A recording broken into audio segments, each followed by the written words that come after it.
Assalamualaikum warahmatullahi wabarakatuh. Salam warahmatullahi wabarakatuh. Salam dan bahagia. Salam dan bahagia. Salam Ibu Bapak Guru hebat. Perkenalkan, saya Titi Krisyanti Aris Sulistiawati, CGP Angkatan 10 dari SMA Taman Madya 1. Pada hari ini saya bersama dengan Kepala Sekolah SMA Taman Madya 1 Jakarta bernama Ibu Siti Lasmini. Assalamualaikum warahmatullahi wabarakatuh. Salam warahmatullahi wabarakatuh. Salam dan bahagia. Salam. Ya. Bagaimana kabarnya Ibu? Alhamdulillah baik. Ibu mohon untuk memperkenalkan diri Ibu. Saya ini Siti Lasmini, Kepala Sekolah SMA Taman Madya 1. Saya faknya mengajar sejarah dan 1 tahun ini sudah kasih amanat untuk menjadi kepala sekolah di sini. Terima kasih Bu Siti. Berarti memang Bu Siti adalah sejarah ya Bu Siti. Untuk pagi hari ini saya akan melakukan beberapa wawancara ya Bu Siti. Tugas dari pendidikan CGP Angkatan 10, di mana untuk pengambilan keputusan ya berdasarkan nilai kebajikan ya. Terus nanti videonya ini kemungkinan boleh divideokan ya Bu Siti ya. Dan kemudian nanti akan diunggah di media sosial dan linknya nanti akan ditautkan di Kemendikbud ya Bu ya. Sedia ya Bu ya. Oke, terima kasih Bu. Sebelumnya saya ingin mengajukan pertanyaan. Mungkin di dalam kehidupan selama proses pembelajaran yang telah dilakukan di SMA Taman Madya terdapat kasus-kasus ya Bu ya. Yang pertama ya Bu ya, selama ini Ibu, bagaimana Ibu dapat mengidentifikasikan kasus-kasus yang merupakan dilema etika atau bujukan moral? Ya, kasus-kasus yang berkaitan dengan dilema etika itu kita ini di Taman Siswa ya, yaitu dalam pergaulan harus mengedepankan yaitu budi pekerti luhur. Jadi hal-hal yang tidak sesuai dengan budi pekerti luhur dan juga tidak sesuai dengan visi SMA Taman Madya 1 kan ingin mencetak yaitu generasi yang unggul, yang beriman dan bertakwa dan juga berprestasi nasional dan juga global dan juga berbudaya bangsa sendiri. Nah, itulah yang kita kedepankan di Taman Siswa ini, yaitu budi pekerti yang luhur, dan itu termasuk dalam etika. Etika dalam apa? Berbicara, etika dalam berbusana, dan etika dalam pergaulan di masyarakat. Yang terpenting adalah etika ya Ibu ya, itu ajaran dari Ki Hajar Dewantara yang menjadi panutan bagi bukan saja pamong yang ada di atau guru ya, kalau bahasa dari Taman Siswa adalah pamong, tapi juga murid yang kita bina ya, seluruh warga sekolah ya, seluruhnya ya, harus mengedepankan etika. Iya, Ibu. Lanjut untuk pertanyaan berikutnya Ibu. Selama ini bagaimana Ibu menjalankan pengambilan keputusan di sekolah Ibu, terutama untuk kasus-kasus di mana ada dua kepentingan ya Bu, yang sama-sama benar atau sama-sama yang mengandung nilai kebajikan? Ya, untuk menentukan kebijakan tentunya yang pertama untuk siswa kita adakan yaitu tata tertib. Nah, contohnya apa? Untuk berdisiplin setiap pagi itu sebelum saya jadi kepala sekolah ya, banyak sekali anak-anak yang terlambat ya. Maka di sini kita melihat bahwa generasi sekarang itu tidak bisa terlepas dari gadget atau HP. Maka kebijakan yang saya ambil adalah dengan anak-anak yang terlambat ini HP-nya kita sita. Tapi tentunya sebelum mengambil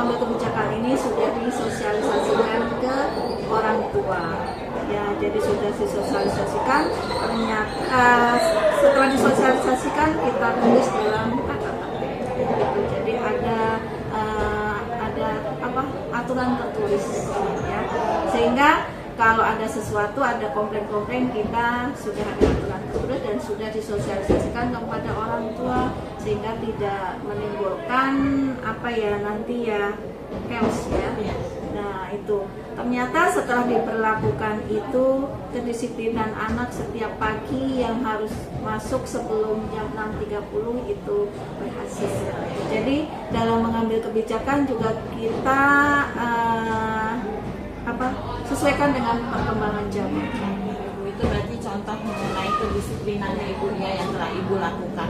Kemudian Ibu, langkah-langkah atau prosedur seperti apa yang biasa Ibu lakukan selama ini? Itu tadi saya sosialisasikan ke orang tua, terus mengenai penyitaan HP, kemudian dituliskan dalam tata tertib. Tidak lupa juga berkonsultasi dengan stakeholder, yaitu dengan pengawas. Berarti ya harus ada kerjasama berarti dengan pihak dinas ya Bu ya. Untuk yang keempat Bu, hal-hal apa saja yang selama ini Ibu anggap efektif ya Bu ya dalam pengambilan keputusan pada kasus-kasus dilema etika? Kalau kasus-kasus dilema etika, kita ini kan di kalangan siswa ya sudah mempunyai konsep yaitu trilogi ya, yang disebut dengan Eng Arso Suntulodo, Eng Matio Mangunkarso, dan Teturi Handayani. Jadi untuk kasus-kasus yang ada di Taman Maja, jadi kita pemberian contoh ya Bu ya. Jadi memberi contoh, terus apabila ada yang tidak sesuai dengan ajaran dan konsep Ki Hajar, nah kita panggil secara face to face dengan yaitu sistem coaching klinik. Ibu, berarti kalau misalkan ajaran Ki Hajar Dewantara salah satunya Eng Arso Suntulodo, berarti setiap pagi itu pamong-pamong biasanya diharapkan membersamai ya Bu ya. Membersamai, makanya saya setiap pagi sampai saya mengambil kebijakan untuk kos jauh dari keluarga ya, supaya saya bisa memberi contoh. Datang pagi sebelum jam 6 saya sudah menyambut siswa. Iya, berarti Ibu sebagai kepala sekolah juga harus juga memberikan contoh dan pamong-pamong juga ya Bu ya, berarti membersamai peserta didik karena Ibu mengangkat tema adalah kedisiplinan ya Ibu ya. Tentunya cukup bagus berarti ajaran Ki Hajar ya. Selain tadi Ibu telah menyebutkan, sekarang ada triloginya ya Ibu ya. Selanjutnya Ibu, hal-hal apa saja yang selama ini merupakan tantangan Bu dalam pengambilan keputusan pada kasus-kasus dilema etika Ibu? Ya, kalau dilema etika itu tantangannya apa ya Bu? Kadang-kadang yang warga sekolah itu tidak konsisten ya. Kadang-kadang hari ini dia rajin, besoknya karena ada sesuatu hal terus dia datang telat gitu. Jadi di sini yang untuk kedepannya itu yang paling berat itu konsistensi. Oke, untuk kasus siswanya Bu atau muridnya bagaimana tantangannya? Untuk kasus siswa itu dalam melihat kasus-kasus kita harus yaitu menengok latar belakang siswa itu, bagaimana keluarganya, bagaimana ekonominya, terus jarak siswa itu juga kita harus lihat juga. Setelah itu nanti yang memberikan solusi adalah dari mereka sendiri. Ibu, kalau tadi Ibu menerapkan bahwa kedisiplinan kepada murid, berarti ada tahapan-tahapan dalam proses pembinaannya. Boleh Ibu ceritakan bagaimana tahapannya? Kalau pembinaannya itu ya, yang pertama tentunya kita menerapkan di apa yang kita inginkan, ketertiban itu kita tuangkan dalam aturan tata tertib siswa. Nah, kalau siswa itu sampai melanggar, misalkan dalam datang ke sekolah atau dalam hal berpakaian, nah itu pertama kita tegur secara lisan. Nah, setelah kita tegur secara lisan, masih melakukan lagi, kita lakukan pembinaan dengan yaitu perjanjian tertulis. Nah, jadi setelah perjanjian tertulis ternyata masih melanggar lagi, ya kita panggil orang tua seperti itu. Nah, setelah maka di dalam taman siswa ini ada menerapkan yaitu tripusat pendidikan, karena keberhasilan dalam hal apapun baik dalam etika maupun dalam KBM itu ya itu harus ada kerjasama antara sekolah dengan orang tua, itu yang disebut dengan tripusat pendidikan. Juga teman-teman gengnya itu juga sangat mempengaruhi keberhasilan. Berarti bukan hanya dari pihak sekolah ya Bu, seperti ajaran Ki Hajar, yaitu bahwa tripusat pendidikan itu ada di keluarga, ada di sekolah dan masyarakat. Itu sama ketika saya wawancara dengan ketua bagian dari Taman Muda dan Taman Karya Media Ekonomi ya. Jadi kita di taman siswa ya, di jadi taman kita siswa. Seiring ya. ternyata 3 kepala sekolah ini menuturkan ajaran tripusat pendidikan gitu, diangkat tinggi, dan juga triloginya yaitu Ingarso, Sutodo, Ingadio, Mangkukarso dan Tuturi Handayani. Cukup bagus berarti ya ajaran Ki Hajar Dewantara. Oke Ibu, untuk pertanyaan berikutnya, apakah Ibu memiliki sebuah tata cara atau jadwal tertentu dalam sebuah penyelesaian kasus dilema etika? Kalau jadwal tidak ya. Jadi saya sebagai di situ manajemen di sini kan di situ ada fungsi monitoring. Ya. Saya setiap hari monitoring. Langsung ya. Ya, langsung terjun ke lapangan melihat kalau ada kasus-kasus, kalau memang bisa diselesaikan hari itu ya kita selesaikan. Ya.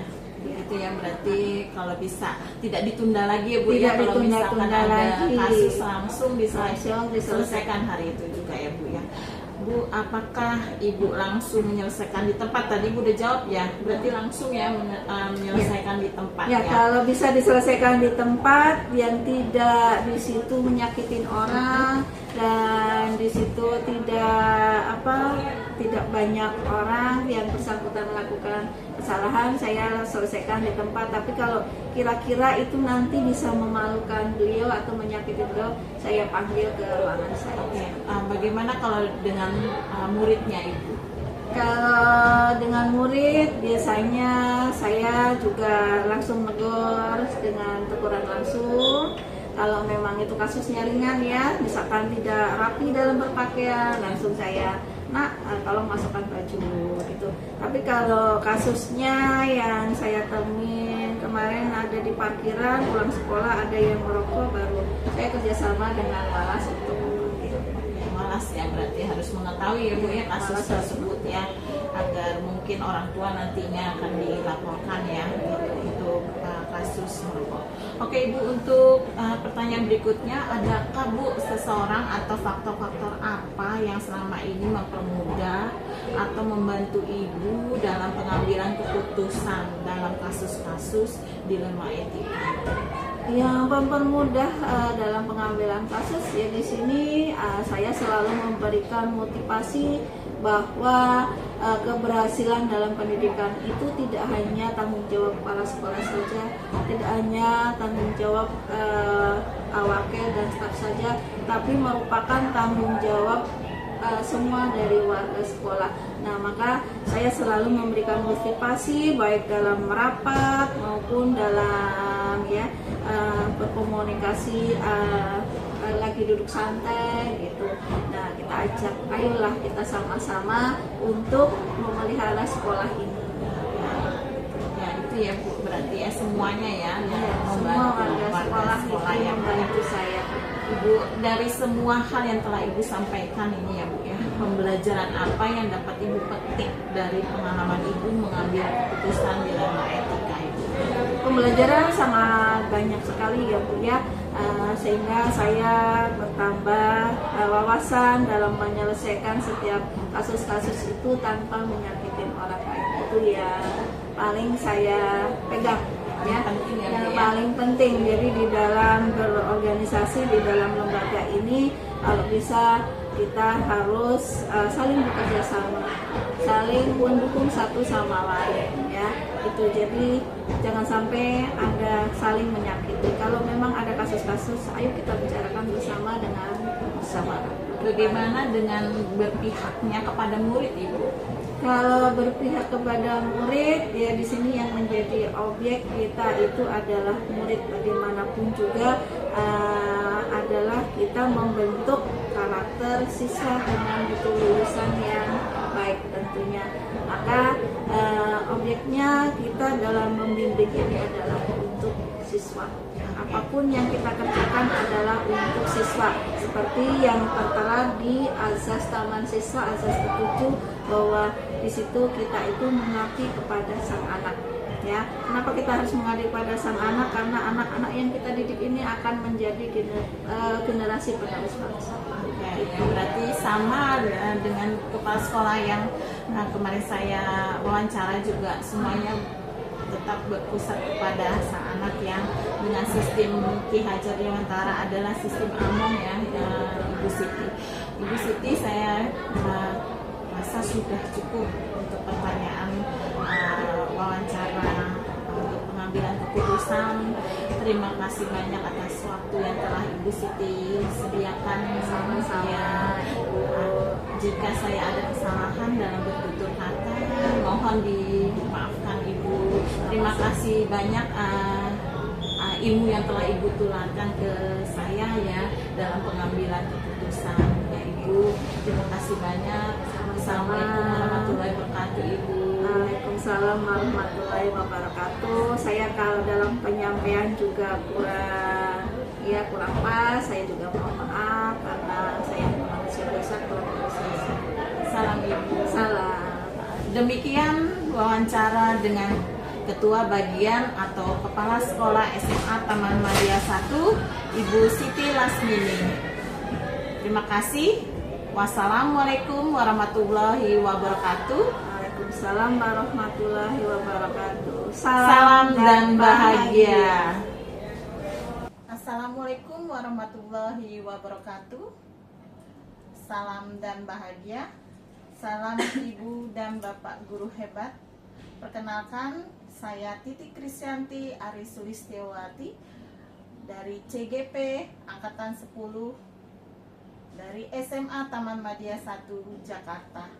Hari ini saya akan melakukan wawancara dengan Ketua Bagian dari Taman Muda Taman Siswa Cabang Jakarta bersama Ibu Irma Kurniawati. Assalamualaikum warahmatullahi wabarakatuh, Ibu Irma. Waalaikumsalam warahmatullahi wabarakatuh, Bu Titi. Ya, bagaimana kabarnya Ibu Irma? Alhamdulillah baik. Silakan Ibu Irma bisa memperkenalkan diri.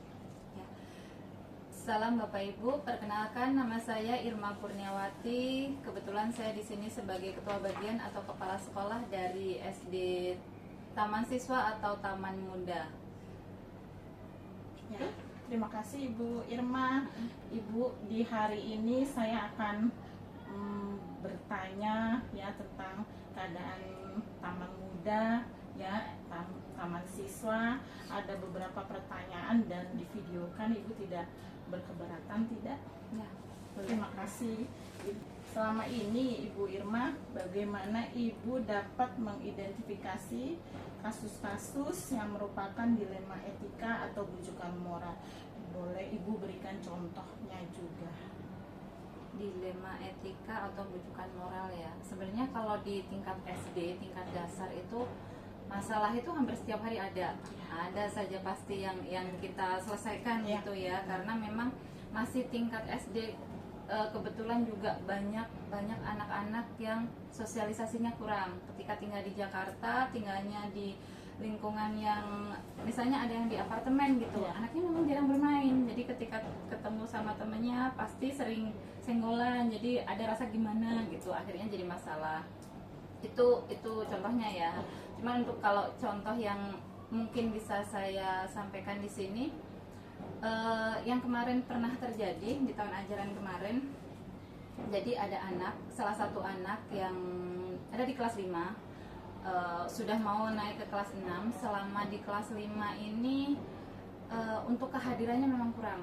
Jadi kalau untuk kriteria kenaikan kelas kan memang di sini untuk kehadiran masih kita pakai ya. Kenapa? Karena ketika ada temannya yang rajin naik kelas, terus temannya yang sering tidak masuk sekolah kok tiba-tiba naik kelas, itu di anak-anak itu jadi rame, jadi pertanyaan.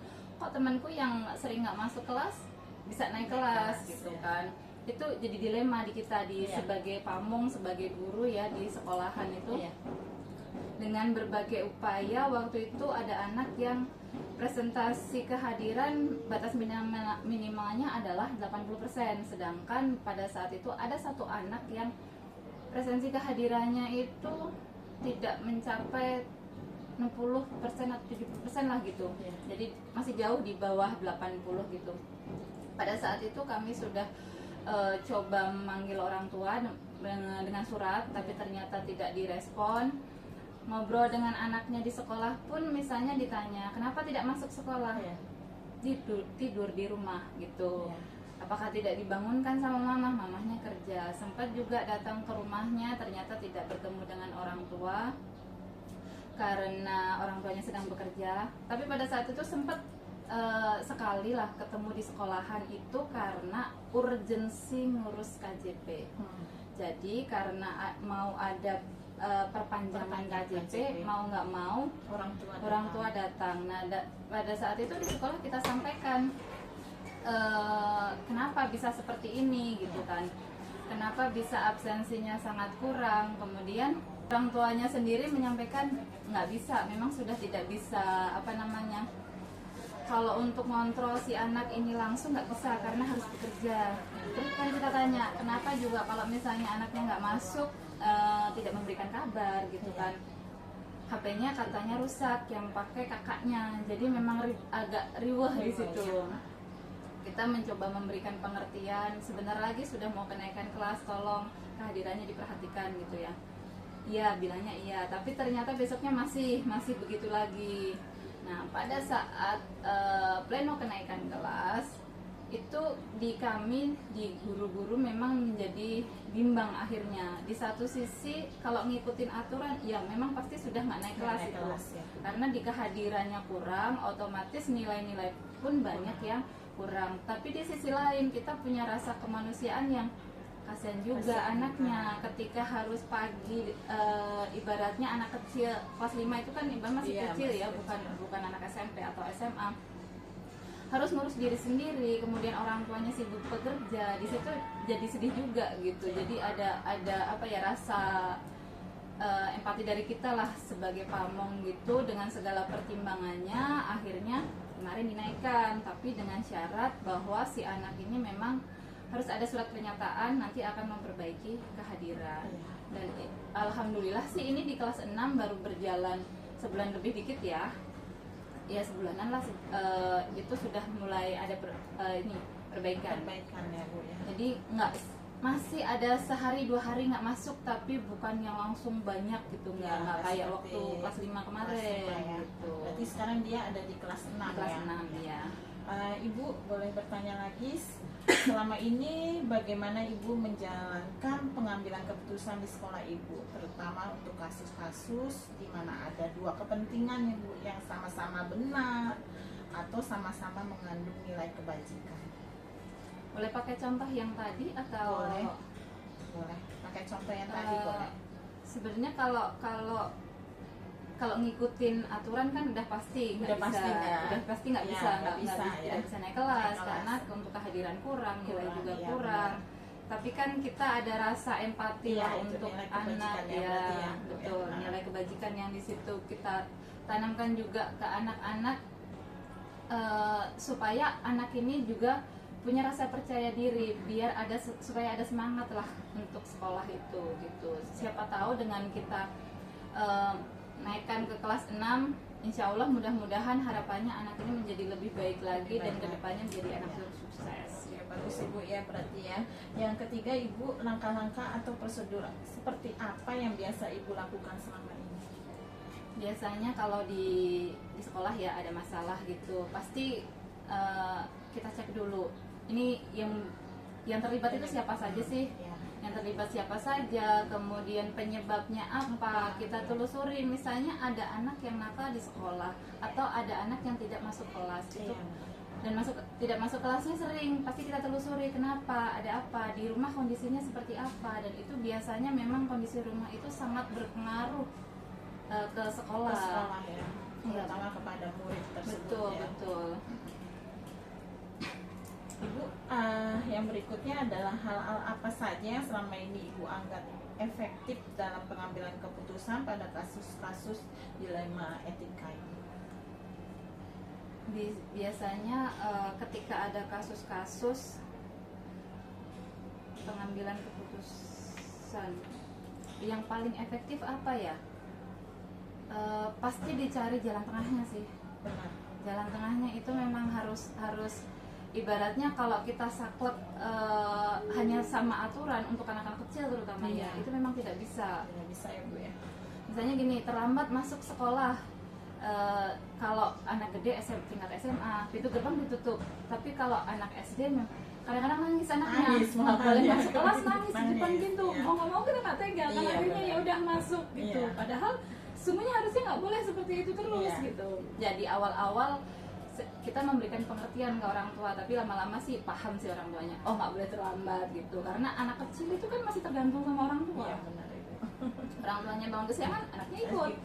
Tuh, kita nggak bisa nyalahin anaknya karena memang masih ketergantungan, diantar ke sekolahannya masih sama orang tua. Berbeda dengan kakak-kakak yang sudah SMP, SMK, SMA, itu biasanya memang sudah berangkat sendiri kan. Berarti semuanya tergantung pada orang tua Iya. dan Ibu Iya. harus punya efektif lagi dalam pengambilan keputusan ya Bu ya. Betul. Jadi apa namanya, komunikasi dengan orang tua itu sangat penting. Iya benar Ibu. Terus Ibu, hal-hal apa saja yang selama ini merupakan tantangan ya Bu ya dalam pengambilan keputusan pada kasus-kasus dilema etika itu?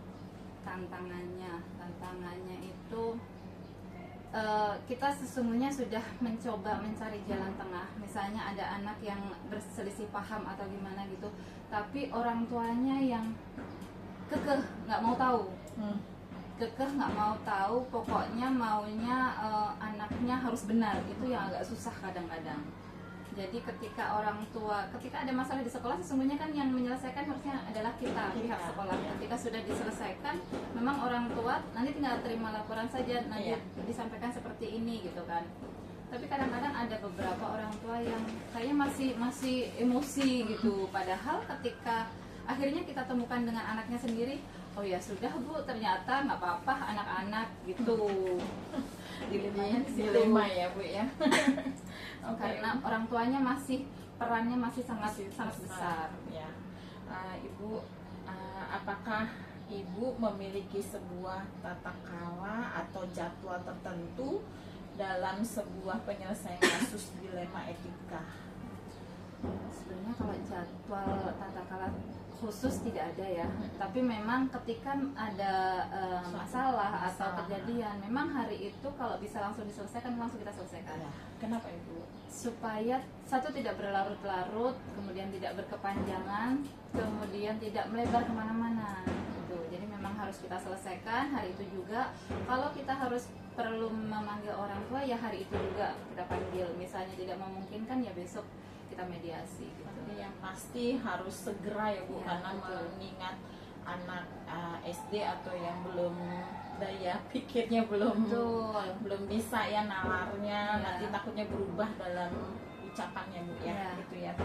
Terus Ibu, apakah Ibu langsung menyelesaikan di tempat? Tadi Ibu udah jawab ya berarti Ya. ya, atau memiliki sebuah jadwal untuk menyelesaikannya, bentuk atau prosedur seperti apa yang Ibu lakukan atau jalankan?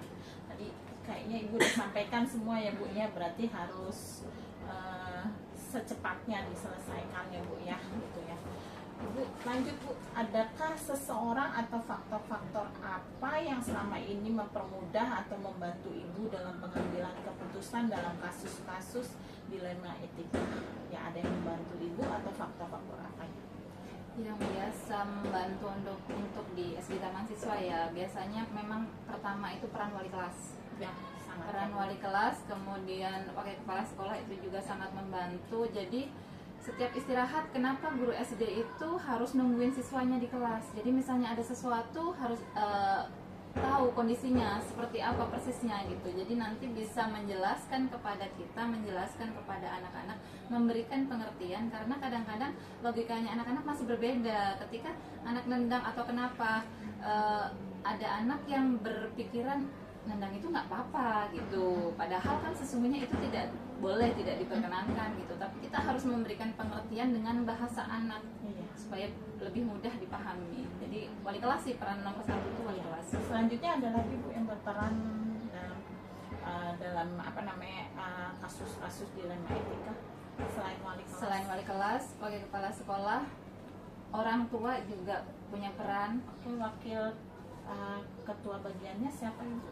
Untuk wakil kepala sekolah atau wakil ketua bagiannya Ibu Diah Ferdianti di sini punya peran yang sangat besar, karena biasanya misalnya ada kasus di kelas, biasanya diselesaikan dulu oleh wali kelas. Tapi misalnya itu tidak bisa diselesaikan, baru ke wakil kepala sekolah. Nanti dari wakil kepala sekolah misalnya ternyata tidak bisa selesai, baru saya gitu. Tapi biasanya sih selama ini lebih banyak diselesaikannya sama wakil kepala sekolah gitu, karena kita itu jadi kayak, kalau di tingkat atas guru BK-nya, bimbingan konselingnya itu untuk anak-anak, kalau di SD itu BK-nya, bimbingan konselingnya itu untuk anak dan orang tua gitu. Jadi memang tugasnya lebih berat. Lebih berat ya Bu ya. Oke, berarti kalau di jam-jam istirahat malah wali kelas harus membersamai betul. peserta atau murid ya Bu ya di dalam kelas, bukannya malah di kantor ya berarti ya. Berarti untuk lebih meminimalisir meminimalisir ya, lebih sedikitkan untuk kasus-kasus ya, dan kita bisa melihat nyata ya di apa namanya, di penglihatan kita pada saat istirahat ya. Betul. Ibu, ini pertanyaan yang terakhir ya, dari semua hal yang telah disampaikan, pembelajaran apa yang dapat Ibu petik dari pengalaman Ibu mengambil keputusan dilema etika? Pembelajarannya sangat banyak. Selama menjadi kepala sekolah ini hampir tiap hari sih pasti ada aja ya yang harus diselesaikan gitu kan. Dengan adanya masalah itu kita jadi lebih bijaksana dalam menyikapi segala sesuatunya. Jadi tidak langsung emosi, tapi ditarik mundur ke belakang. Ada kejadian apa sih penyebabnya, kenapa sih, pasti akan banyak pertimbangan pertanyaan itu.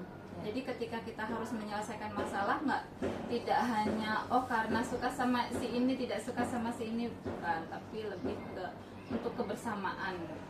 Ya, Bu ya, berarti secara nggak langsung kebersamaan yang akan Ibu jalin ya gitu ya Bu. Tapi saya tertarik dengan pertanyaan antara dilema etika atau bujukan moral, Ibu lebih banyak yang mana Bu dalam kasus tersebut?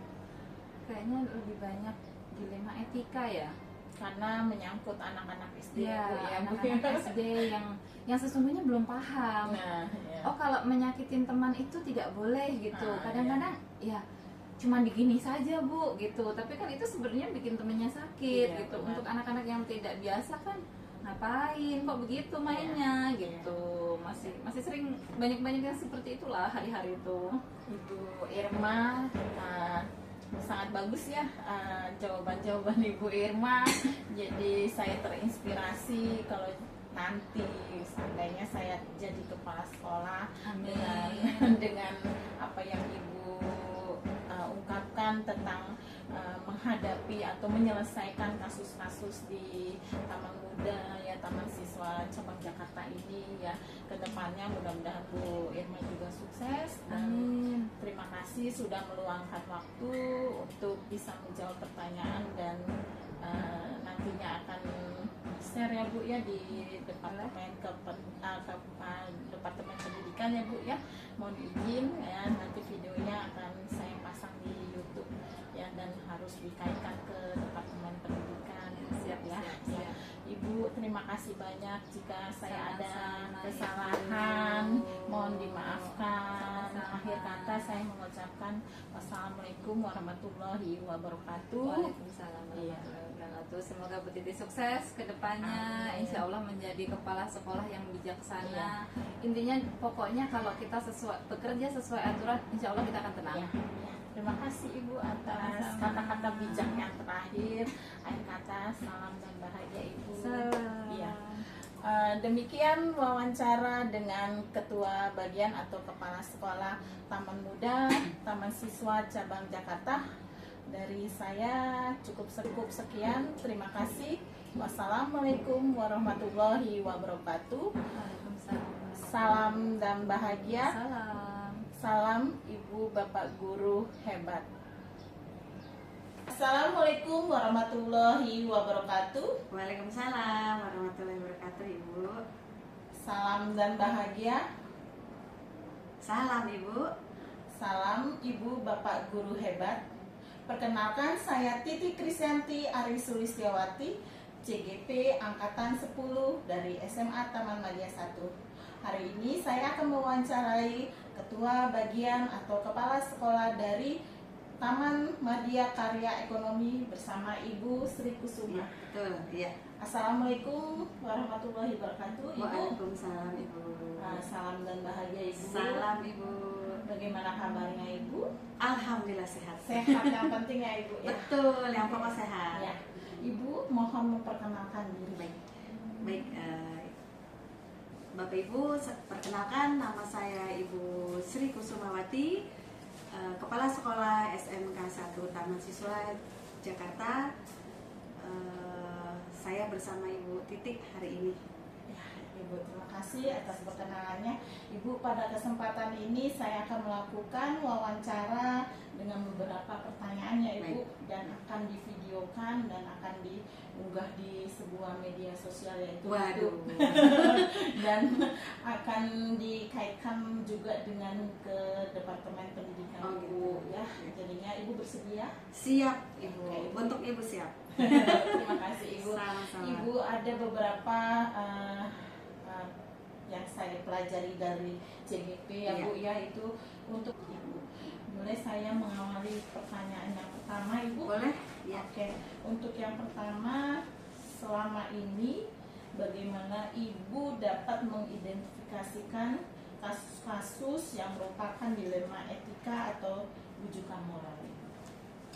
Pertama kita mengidentifikasi kasusnya apa dulu, Yang ya berat atau tidak. Nah, di situ kemudian setelah kita mengidentifikasi kasusnya kita komunikasikan.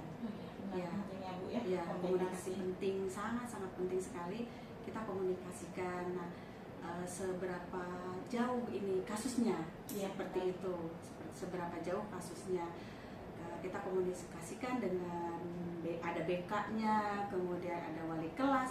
Ya. Kalau di kami kan ada ketua jurusan ya, Bu, Iya ya. benar. Ada ketua jurusannya. Ini kemudian kita melibatkan kesiswaan karena ini kan berhubungan dengan siswa. Siswa. Iya, makanya kita libatkan dengan kesiswaan. Ini sejauh apa kasus itu kita identifikasi berat atau tidak, gitu ya. Mungkin itu saja dan nggak langsung ke saya. Iya, Biasanya nggak langsung ke saya.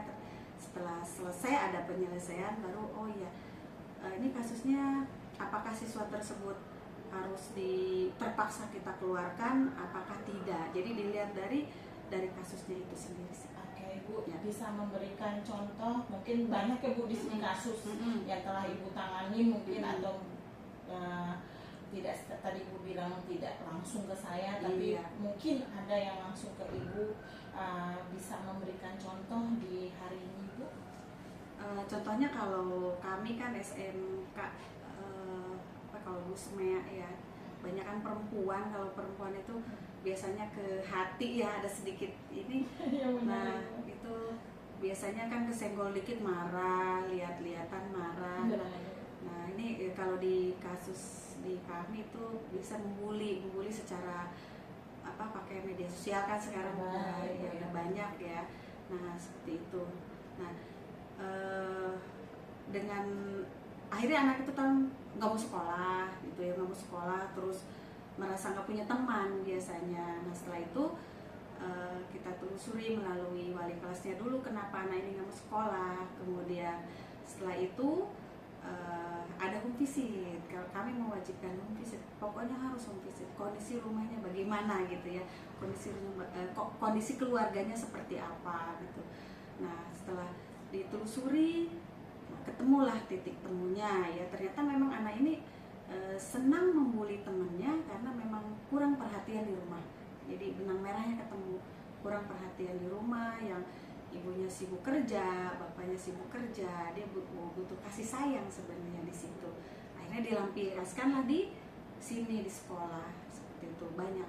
Nah, setelah selesai baru kami memanggillah pihak kedua orang tuanya gitu ya. Kita panggil orang tuanya tersebut, kita duduk bareng dengan dengan siswanya. Kemudian setelah itu yang si korban pun kita pertemukan dulu. Nah disitulah ketemu titik temunya. Oh iya, permasalahan sebenarnya nggak seberat yang dibayangkan orang tua kan. Kadang orang tua dengar pengaduan siswa langsung aduh, ini ya gitu ya, kok berat banget ya, kok anak saya begini.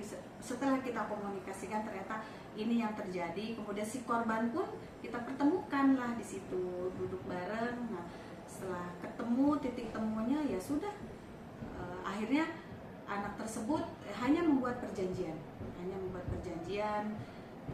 wali kelasnya, dan tetapi semua pihak tahu, dari kesiswaan, kemudian dari BK, dari ketua jurusan pun tahu, supaya tahu kondisi anak ini. Nah setelah itu baru ada perjanjian. Nah sementara anak ini pintar, itu yang bikin dilema ya. Anak ini pintar gitu, pintar dari segi akademik, non akademik juga pintar gitu. Kok bisa ya? Jadi kok bisa seperti ini ya? Sebenarnya sayang itu. Aduh kalau sampai siswa tersebut keluar tuh bagi dia sayang juga. Nah itu yang kadang-kadang aduh gimana ya untuk. Kelas berapa Ibu? Itu terjadi di kelas 11. Iya, di kelas 11. Dengan jurusan Kami ya di jurusan perkantoran sih, OTKP kalau sekarang, MPLB ya. MPLB. Ada seperti itu. Tapi anak itu berprestasi. Nah, kami juga nggak mau kehilangan dengan prestasinya, tapi ada salah satu sisi yang harus kami selesaikan dulu. Nah, setelah diadakan komunikasi dengan semua pihak, ya alhamdulillah dengan perjanjian-perjanjian ada perubahan. Gitu, ada perubahan dari sikapnya yang tadinya arogan, senang membuli, akhirnya ada perubahan. Nah, kasih sayang dari semua pengungsi Betul. atau guru di sini ya Ibu ya. Betul. Dan kami juga memberikan bahasa-bahasa yang penuh kasih sayang, penuh dengan bahasa yang kena di anak itu gitu. Jadi mungkin di rumahnya nggak dapet, nah disinilah dengan pendekatan-pendekatan dari hati ke hati, ya alhamdulillah perubahannya ada. Ya karena saya tadi terjadi dilema lah, anak ini pinter, akademik, non akademik, tapi senangnya membuli gitu. Ternyata Ibu menggalinya Iya, digali dulu. Iya. Kenapa seperti Iya.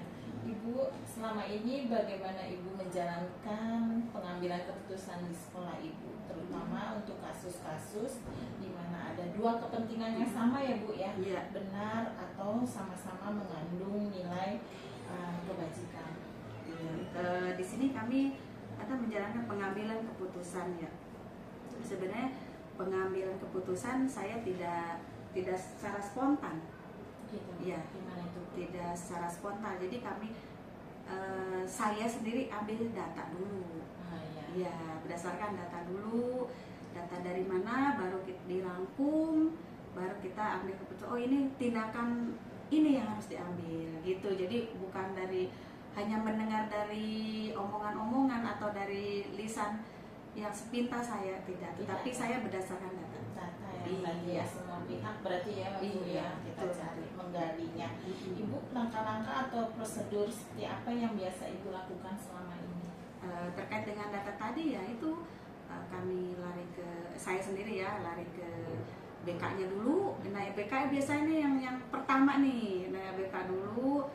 Biasanya BK kan tuh siswa tuh diajak ngobrol ya di satu ruangan supaya mereka bisa terbuka gitu. Biasanya kan anak sekarang itu sulit terbuka, tapi ya dengan bahasa yang lain, dengan apa namanya gaya-gayanya gimana, kita harus pahami dulu ini karakternya bagaimana. Kan kita dari wajah pun bisa kelihatan oh karakter keras atau enggak. Nah BK ini harus paham ke situ. Nah setelah itu komunikasi yang dari BK, selanjutnya wali kelas ya, tadi dari wali kelas, kemudian ketua jurusan pun itu harus paham kondisi di jurusannya, kemudian kekesiswaan. Nah setelah itu baru saya bisa ambil kesimpulan di situ. Ya, Itu cukup bagus berarti ya. tahapannya Bu Iya. ya, sangat detail banget ya Bu Iya. ya. Berarti harus semua pihak harus tahu ya. Betul. Kalau memang kasusnya cukup berat ya Bu, Betul. apalagi kasus ini adalah pembulian yang Iya, betul. emang pemerintah sudah melarang ya Bu ya, Melarang. ya Karena di- pembulian tersebut itu ada undang-undangnya juga Betul, ya Bu ya. betul. untuk Karena pembulian. karena di sekolah kami pun kami tidak mau ada bullying. Iya benar. Bullying tidak mau, karena itu salah satunya yang menyebabkan terjadi keresahan di Iya. sekolah, itu salah satu penyebabnya. Iya benar Ibu. Ibu, hal apa saja yang selama ini Ibu anggap efektif ya Bu dalam pengambilan keputusan pada kasus-kasus dilema etika Ibu? Yang saya anggap efektif dalam keputusan kasus ini ya tadi sebenarnya komunikasi dulu sih. Benar. Pertama kita komunikasi yang baik, yang efektif, komunikasi efektif, kemudian pengambilan data. Wah, Iya, pengambilan data. Nah, karena semua keputusan, semua kesimpulan permasalahan itu berdasarkan data dulu. Kalau kami seperti itu, Iya. ya berdasarkan data. Kalau tanpa data kami nggak bisa, ya gitu ya. Dia siswa itu bagaimana di kelas, ya kan gitu. Bagaimana perilakunya di kelasnya, sehari-harinya bagaimana, itu melalui, kalau di kelas mungkin melalui wali kelasnya, melalui temennya kan kita ambil. Kemudian kalau di rumah melalui orang tuanya, kemudian bisa pihak keluarga, bisa di situ. Akhirnya kita bisa ambil kesimpulan. Kemudian dia bergaulnya dengan siapa? oh iya benar. Itu yang pokok. Dia Pokoknya. bergaul dengan siapa? Kadang-kadang salah kan, seperti di taman siswa itu kan ada tripusat pendidikan. Pendidikan dari rumah, kemudian dari sekolah, dan di luar lingkungan sekolah dan rumah. Nah itu Iya. yang bahaya Yang gitu, bahaya. yang bahaya. Paling itu sih yang banyak pengaruhnya, itu yang mempengaruhi siswa tersebut berperilaku aneh atau bagaimana, itu sebenarnya dari rumah dulu. Itu yang di rumah dulu, bagaimana lingkungan keluarganya itu harus. Iya. Berarti cukup bagus ya tripusat pendidikan yang kita kenal adalah Mm-mm, ajaran dari Ki betul, Hajar betul. Dewantara ya Bu ya. Betul. Itu ya harus kita gali lagi Iya. dalam kasus anak tersebut ya Bu ya. Mm-mm. Terus Ibu, hal-hal apa saja yang selama ini merupakan tantangan ya Bu dalam pengambilan keputusan pada kasus-kasus dilema etika? Yang Ibu Tantangannya. hadapi? Ya, tantangannya. Tantangannya ketika kita manggil orang tua yang susah, yang sulit, iya, yang sulit dikomunikasikan, kemudian banyak alasan karena sibuk kerja atau apa gitu. Itu tantangan yang pertama. Atau bukan kasus ini aja tapi yang lain ya. Iya. Atau gini, kita datang orang tuanya ada di, yang satu ada di luar kota, yang satu ada di sini, itu repot. Atau orang tuanya kos, anaknya kos, orang tuanya nggak ada. Nah itu tantangan buat kami, itu salah satunya. Karena apa ya, ini Jakarta berbeda mungkin daerahnya. Iya. Kalau Jakarta tuh dengan berbagai macam cerita kehidupan ya begitu. Nah ini yang sangat-sangat sulit ya. Kemudian tantangan berikutnya ketika siswa itu kan ada yang ada yang terbuka, ada yang tidak. Nah ini yang siswa yang sulit diajak komunikasi, ya yang sulit diajak komunikasi di depan kita, tapi nyatanya hatinya ngobrol sendiri gitu. Itu yang akhirnya dia sulit terbuka, itu yang sangat sulit ya. Akhirnya dengan cara apa ya? Tapi dengan tadi, kalau di kami kan ada sistem among ya, di taman siswa itu sistem among ngemong ya. Jadi ya kita dengan kasih kesabarannya, kemudian apa sih maunya anak ini kita ikutin dulu ya. Alhamdulillah sih selama ini bisa terbuka gitu. Cuman tadi satu, orang tua susah dihubungin, yang kedua siswa tersebut sulit untuk membuka diri sebenarnya, entah itu memang karakternya seperti itu, entah itu mungkin ada ancaman atau apapun, intinya itu sih. Iya. Ternyata cukup bagus juga ya Bu ya untuk tantangan yang harus Ibu Iya. sangat-sangat itu ya, Betul. sangat apa ya namanya tertantang bagi Ibu sebagai kepala sekolah ya Bu Betul. ya. Nah, intinya sih tadi kita bagaimana mengkomunikasikan ke siswa itu kan karakter siswa macam-macam gitu ya. Nah, oh dia gayanya seperti ini, ya udah berarti bahasanya harus bagaimana, kan ada yang tipe ceria, ada yang tipe emang introvert, itu yang sulit, yang introvert itu sulit untuk apa namanya menggalinya. Ini kamu ayo dong ngomong gitu kan, nggak bisa paksa juga. Iya benar. Ya, Ibu. Iya. Ibu, apakah Ibu memiliki sebuah tata krama atau jadwal Ibu tertentu dalam sebuah penyelesaian kasus dilema etika? Biasanya kalau saya sendiri sih, untuk paham bagaimana kondisi siswa ini, kami ada komunikasi dengan pihak wali kelas. Ada jadwalnya sih, memang kan nggak mungkin kita nggak tahu anak-anak ini sejauh ini sampai mana. Nah, saya juga harus tahu kondisinya, harus tahu oh anak-anak ini nih ada kasus atau tidak. Biasanya saya menjadwalkan seminggu sekali, saya ajak ngobrol itu BK-nya, kemudian wali kelasnya. Biasa kalau di saya sendiri ada briefing sih Bu, ada briefing tiap hari Senin setelah selesai upacara, kemudian dia ngaso dikit, baru ada briefing dulu nih kondisi minggu ini gimana gitu. Diadakan komunikasi dengan gurunya. Di situ kan ngumpul semua, ada BK, ada guru, ada Wali kelas ya. Iya betul. Nah, ada wali kelas di situ. Nah, itu kita ungkapkan. Jadi saya tahu, oh iya ternyata kondisi sekolah ini begini, ternyata ada kasus apa seperti itu. Tapi kalau yang memang harus dibahas tersendiri sih nggak di situ juga. Jadi kita ada pembicaraan lain seperti itu. Jadi supaya tahu kondisi siswanya. Ya, tahu sendiri kan sekarang perkembangan tuh sangat cepat, apalagi pengaruh dari media sosial. Iya benar Ibu. Ya. Kalau misalkan memang kasus itu tidak harus semua orang tahu ya dari Ibu ya. Jadi Ibu hanya tahu secara umumnya dulu aja ya Bu ya. Iya, secara umum. Iya. Nah, setelah ada dari BK mengungkapkan satu kasus, ya sudah, berarti kami bicara dengan tersendiri Iya, gitu, diungkapkan di situ. Jadi ya kami setiap minggu ada briefing terkait dengan itu. Salah satu untuk motivasi guru-guru juga sih. Berarti apakah Ibu langsung menyelesaikan di tempat atau memiliki sebuah jadwal untuk menyelesaikannya? Bentuk atau prosedur seperti apa yang Ibu jalankan? Kalau untuk penyelesaian itu sih kami ada jadwalnya sih, ada jadwalnya untuk penyelesaian masalah itu. Kemudian kami tadi komunikasikan juga kapan, di mana tempatnya. Biasanya kan kalau memang satu kasus yang kira-kira ini ya kita di ruangan lain, ada, kami punya ruangan BK tersendiri seperti itu. Kadang-kadang kan anak-anak jangan sampai merasa saya malu atau gimana ya. Jadi kita jaga privasinya juga sih. Iya, benar. Itu. Nah, itu aja sih. Berarti kalau memang ada kasus yang perlu terjadwal ya dijadwalkan dijadwalkan gitu ya Bu ya. Apalagi kasus misalkan gini yang ringan-ringan seperti seragam dan lain-lain seperti itu. Nah, akhirnya kan kita komunikasi dengan kesiswaan, ya nanti ada tindak lanjutnya bagaimana gitu ya.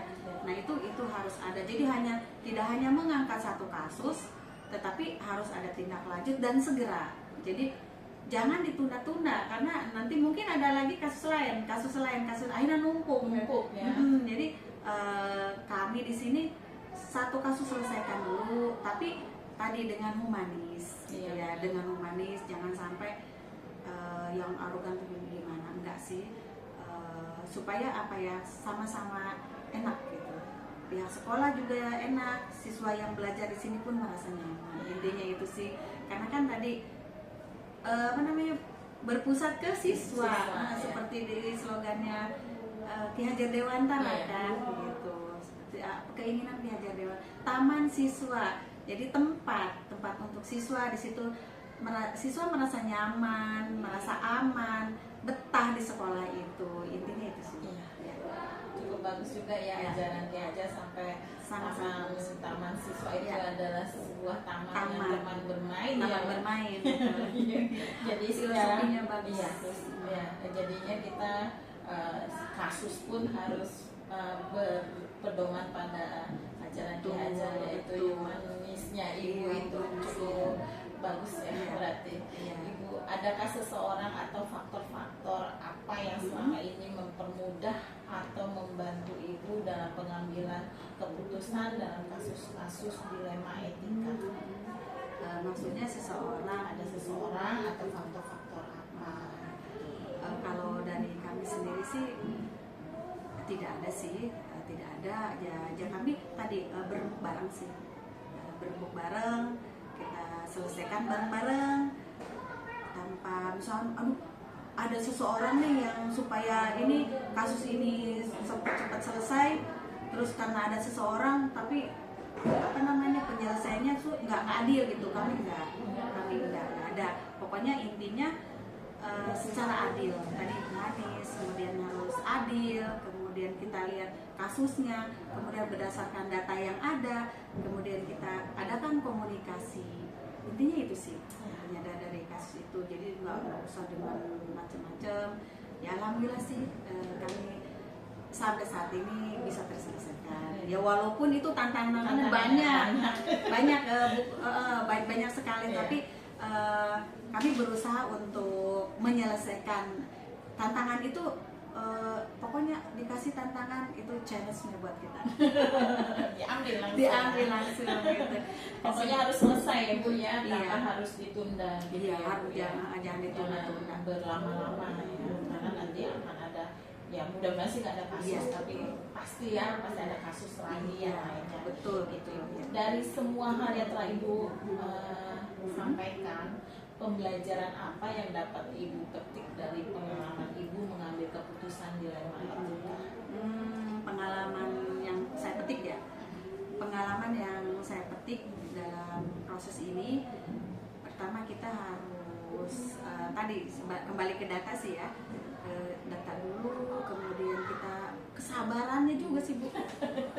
Bener, Sabar, harus sabar sabar ya. gitu. Intinya harus sabar, kemudian kita jangan terpancing dengan apa namanya masalah ini. Kadang-kadang ada yang emosi, orang tuanya emosi, terus kita terpancing. Jangan, biarkan dulu dia bicara. Setelah namanya orang marah itu kan dikasih masukan juga susah, makanya biarkan dia bicara dulu, mengungkapkan apa yang ada di hatinya. Setelah selesai baru kita masuk ke pembicaraan itu. Jadi unsur sabarnya juga harus ada sih. Kemudian tadi data, unsur sabarnya, kemudian komunikasi tuh ya, komunikasi yang pokok, komunikasikan yang baik ya, antara semua warga di sekolah, semua, misalkan contoh tadi wali kelas, kemudian ketua jurusan, kesiswaan, dan BK, ini yang pokok,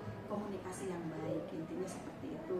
Jangan sampai seorang BK juga kasar ya ngomongnya, nggak akan kena gitu. Jadi pelan-pelan tadi ya, dengan filosofinya sistem AMUM yang ada di taman siswa kita, pakailah seperti itu gitu ya. Ikhlas, yang pokok ikhlas. Yang pokok ikhlas dalam menyelesaikan dalam masalah. menyelesaikan masalah gitu. Jadi jangan menyelesaikan masalah tergesa-gesa. Nah, tidak bisa diambil keputusan, akhirnya keputusannya salah gitu. Nah seperti itu. Jadi itu sih pelajaran yang saya dapat, tidak boleh tergesa-gesa dan tidak memihak siapapun. Oh, iya, benar. Adil ya. Adil ya, berarti ya, Bu, Betul, ya. iya, tidak memihak siapapun. Entah itu misalnya yang punya kasus saudara saya, ya nggak boleh juga, kita profesional gitu ya. Kita harus profesional. Salah ya salah. Itu ya benar ya benar. Begitu sih. Itu menurut pengalaman saya. Pengalaman Ibu jadi ketua bagian atau Betul. kepala sekolah Betul. dari TKME ya Bu Ya, ya, betul. bagian dari taman siswa ya Bu Ya. ya. Ibu, untuk pertanyaan cukup bagus Ibu jawabnya ya. Jadinya pembelajaran bagi saya juga ya, ketika nanti mudah-mudahan saya jadi kepala sekolah. Amin, ya. amin, amin, Saya amin. bisa Ya. mengikuti langkah-langkah yang Iya, Ibu iya, iya. lakukan ya. Betul. Terima kasih banyak Ibu Sama-sama. telah menyediakan waktu Iya. untuk wawancara ini ya. Dari saya cukup sekian. Kalau misalkan nanti saya ada kesalahan dalam berucap kata, saya mohon dimaafkan Iya, Ibu. iya, baik, baik. Iya, terima kasih banyak Ibu. Sama-sama. Assalamualaikum Ibu. Waalaikumsalam. Salam dan bahagia Ibu. Ya, salam. Demikian wawancara dengan Ibu Sri Kusuma dari Kepala Sekolah Taman Madya Karya Ekonomi Ekonomi, ya. Taman Siswa Cabang Jakarta. Dari saya mengakhiri dengan wassalamualaikum warahmatullahi wabarakatuh. Waalaikumsalam.